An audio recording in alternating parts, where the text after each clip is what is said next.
Bom dia, meu nome é Aline Aparecida Rocha, estou cursando o 7º semestre da Faculdade de História do Unigrando Polo de Videira. Hoje estarei fazendo uma demonstração como se estivesse dando uma aula para o primeiro ano do ensino médio. Bom dia pessoal, tudo bem? Como é que vocês estão nessa quarta-feira linda, maravilhosa, meus chuchuzinhos? E aí, vocês estão preparados para viajar no tempo hoje? Porque hoje a gente vai viajar no tempo e vamos falar sobre... Alguém aí tem algum palpite? Lá de trás, aqui da frente? Não? Então tá, hoje nós vamos falar sobre a República Velha. Então assim, ó, eu trouxe um texto, o qual eu vou fazer a leitura para vocês. Depois a gente vai fazer uma brincadeira, mas tudo dentro do assunto. Vamos fazer algumas atividades e vamos ficar afiadíssimos sobre esse assunto, certo, pessoal? Então vamos lá. Vou fazer a leitura, gostaria que todo mundo prestasse atenção, para depois a brincadeira ficar bem legal, ficar top. Vamos lá. Porque hoje o assunto começou lá em 1889. Quando é declarada a República no Brasil, e acabou em 1930. Esse assunto é sobre a República Velha, ou também conhecida como a Primeira República. Então, vamos aos fatos. Esse período foi dividido em dois momentos. Vamos falar sobre o primeiro momento, que seria sobre a República da Espada, que durou de 1889 até 1894. Levou esse nome porque foi um período governado por militares. Depois que a República foi proclamada, foi estabelecido um governo provisório. Daí, Deodoro da Fonseca foi escolhido para ser o presidente. Só que ele não estava agradando muito o pessoal, por lá não. Ele era muito autoritário, um cara linha dura, e os políticos ficaram meio cabreiros com ele e decidiram então aprovar uma nova Constituição. Foi assim que surgiu a Constituição de 1891, que buscava estabelecer de vez a República no Brasil, seguindo um sistema presidencialista. Então, lá vai umas dicas de ouro. Vou dar um resuminho dos pontos mais importantes dessa Constituição. Primeiro, o federalismo, que era o estabelecimento de uma relativa e limitada autonomia para os estados. Segundo, a divisão dos poderes entre executivo, legislativo e judiciário. Terceiro, o voto era somente para homens e maiores de 21 anos alfabetizados. E detalhe, o voto naquela época ele era aberto. Nesse mesmo período, ainda lembramos que foi marcado por uma forte crise econômica. Isso porque o ministro da Fazenda, Rui Barbosa, também conhecido como Coco da Bahia, estabeleceu a política do encilhamento. Mas o que seria essa coisa de encilha, sei lá das quantas, professora? Alguém se manifesta? Alguém tem alguma ideia? Então vamos lá. Essa política do encilhamento, o que seria? Esse mesmo Rui Barbosa permitiu que bancos privados emitissem papel moeda e facilitou o acesso ao crédito como forma de impulsionar a economia. Só que não deu nada certo essa ideia. A economia brasileira enfrentou a desvalorização da moeda, o aumento da especulação financeira e o aumento da inflação. Estamos entendidos até aqui essa parte, pessoal? Então vamos para o próximo período da República, a República Oligárquica. Então até aqui o que a gente viu foi sobre a República da Espada, certo? E agora a gente vai falar sobre a República Oligárquica. Essa segunda fase aconteceu de 1894 até 1930. Nesse período, nesse primeiro ano foi eleito o primeiro presidente civil. O nome dele era Prudente de Moraes. A segunda fase da República foi marcada por um toma lá da cá, entre presidente de São Paulo e presidente de Minas Gerais. Agora uma curiosidade para vocês, minhas preciosidades, meus chuchuzinhos. Oligarquia vem do grego, que significa governar para poucos. Então, voltando ao nosso assunto da República Oligárquica, voltando ao assunto do troca-troca de presidentes também, que era um troca-troca de presidentes de São Paulo e Minas Gerais, nesse período o cenário político era dominado pelas oligarquias rurais, ou seja, os mais tops proprietários de terra, gente poderosíssima. Em geral, os presidentes eleitos eram do Partido Republicano Paulista, o PRP, e do Partido Republicano PRM, o Partido de Minas. Para isso acontecer, ocorriam acordos e práticas de manipulação do processo eleitoral, o que era facilitado pelo fato do voto ser aberto naquela época. Essa troca-troca era o chamado ou a chamada, alguém se manifeste, a política do café com leite, exatamente, isso aí, parabéns, ponto para você, meu jovem. Fazendo referências às maiorias das riquezas produzidas por esses dois estados, São Paulo e Minas Gerais, por isso é chamada política do café com leite. Toda essa manipulação do processo eleitoral acontecia de duas maneiras. Vamos começar pela política dos governadores.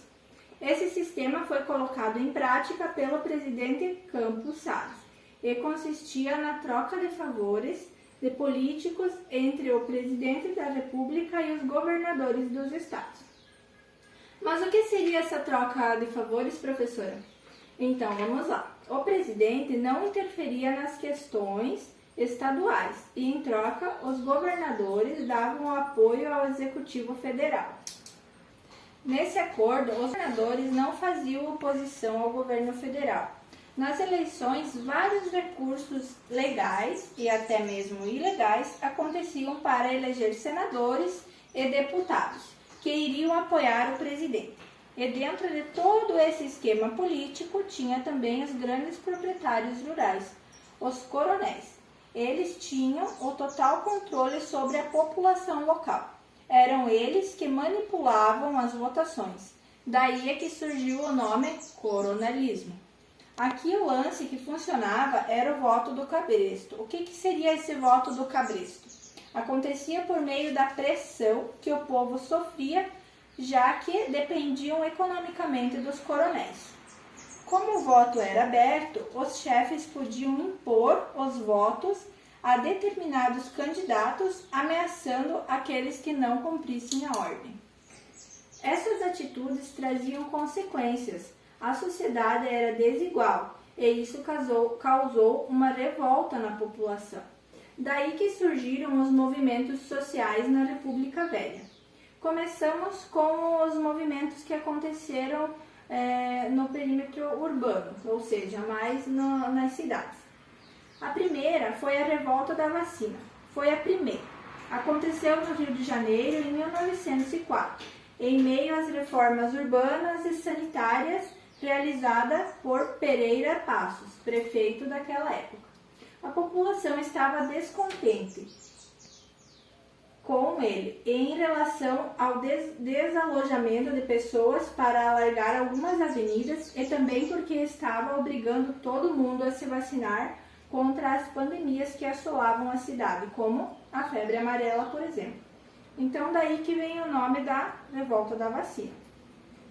Outra revolta que aconteceu na época da República Velha foi a revolta da Chibata, também no Rio de Janeiro, e essa aconteceu um pouco mais tarde, foi no ano de 1910. O principal motivo foi a insatisfação dos fortes castigos corporais sofridos pelos marinheiros de baixa patente. E os manifestantes tinham um líder. Seu líder era João Cândido, conhecido como Almirante Negro. As reivindicações, além dos castigos físicos, eram a melhoria na alimentação dos marinheiros e a anistia. O que seria a anistia, professora? A anistia era o perdão para quem participou da revolta, ou seja, para que fosse perdoado e não sofresse castigos ou até mesmo a morte. Porém, o movimento foi duramente reprimido pelas forças governamentais e acabou por ali. Então agora vamos falar sobre os conflitos rurais, mais distantes da cidade naquela época. Durante 1893 e 1897, no Nordeste brasileiro, aconteceu a Guerra dos Canudos.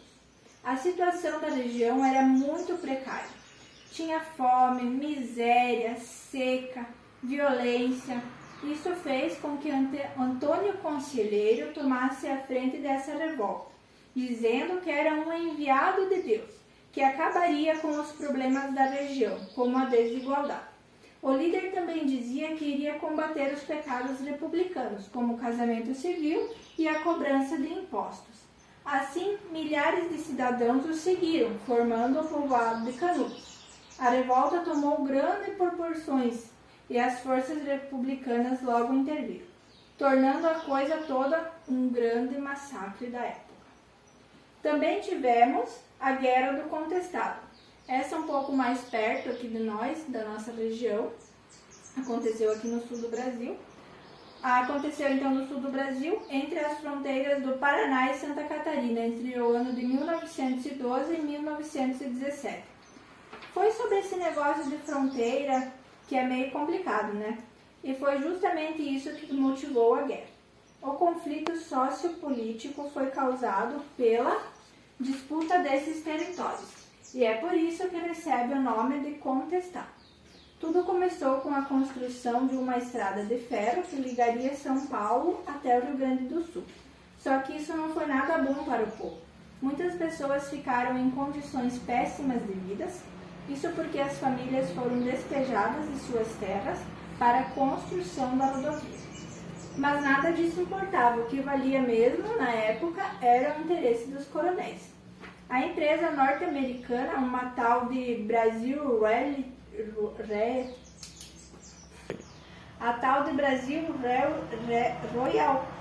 Company surgiu, e então José Maria de Santos Agostinho, esse era um monge peregrino que ficou mexido com a situação dos camponeses.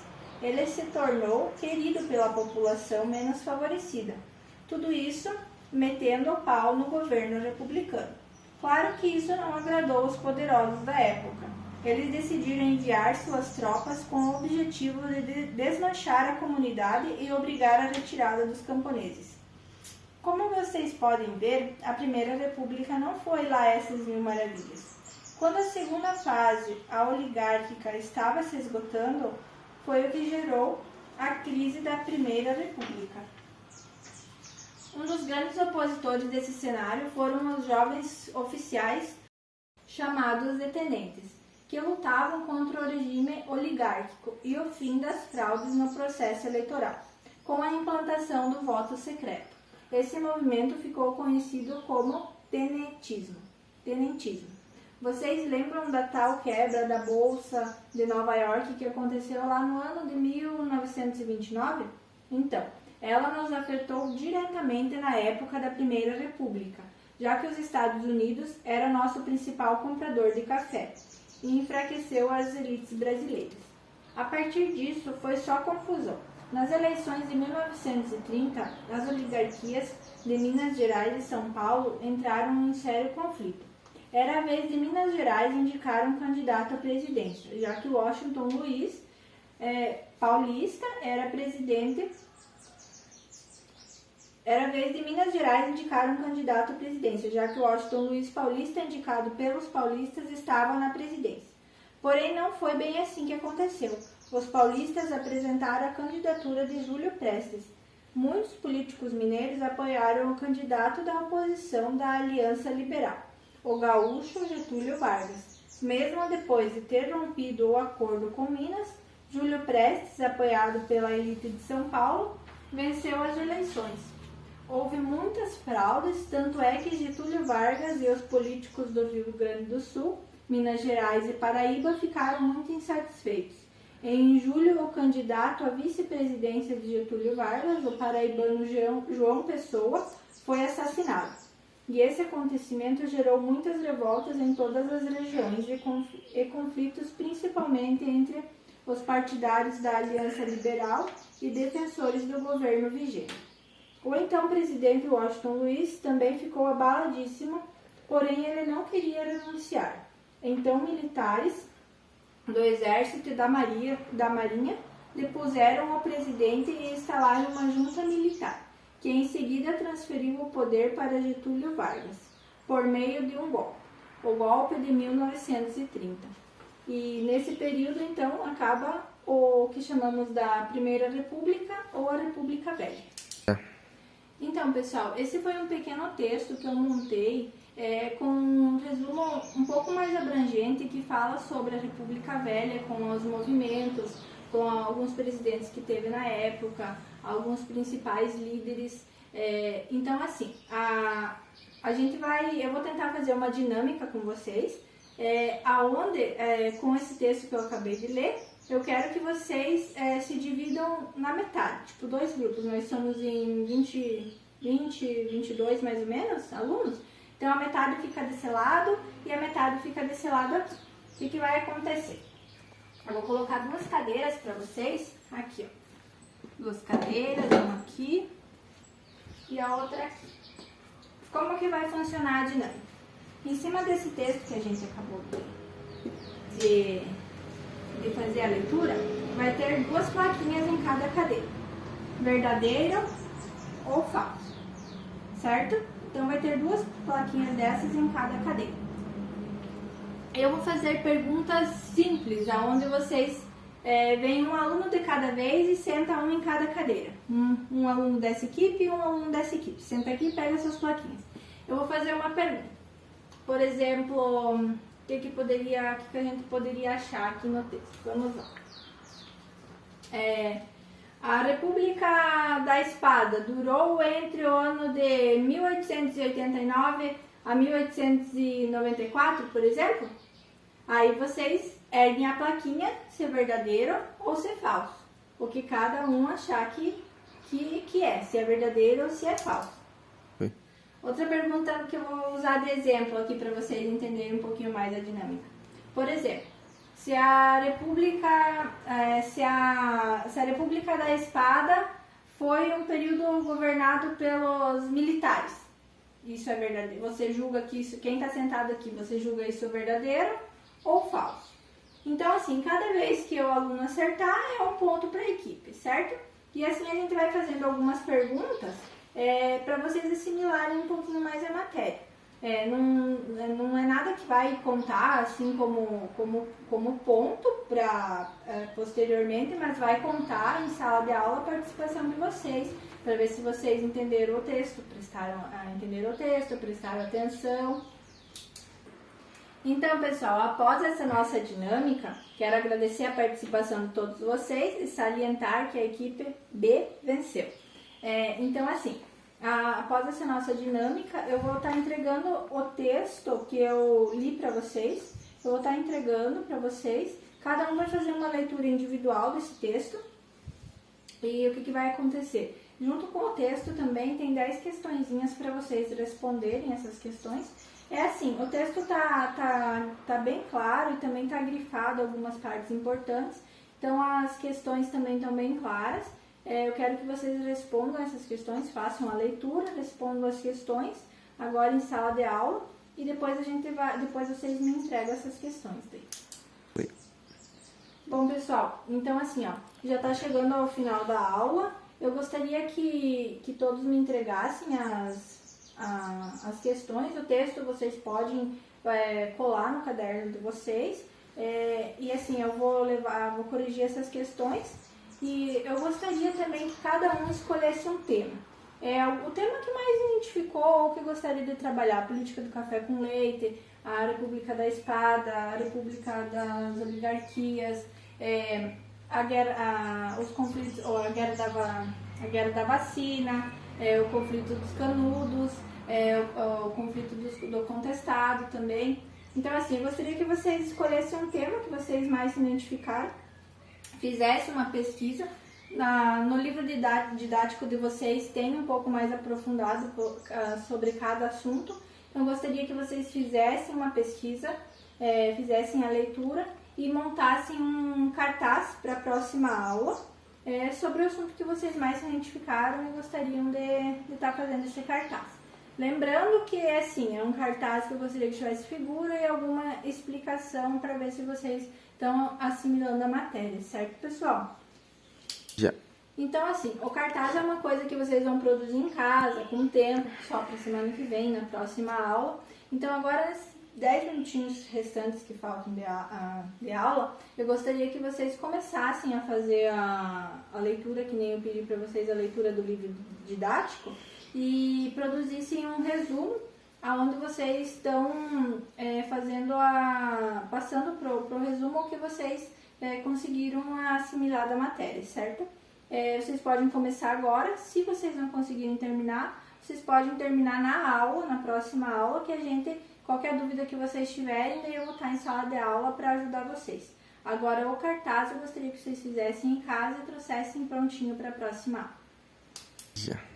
Então, meus alunos queridos do meu coração, não morram de saudades de mim, porque semana que vem estarei aqui com vocês novamente. Agradeço a participação de todos, espero que todos façam as atividades propostas, porque vai valer nota, essas atividades vai valer nota, e depois não quero ver ninguém chorando no final do semestre. Mas, então tenham um bom resto de semana, um bom final de semana e até semana que vem. Obrigada.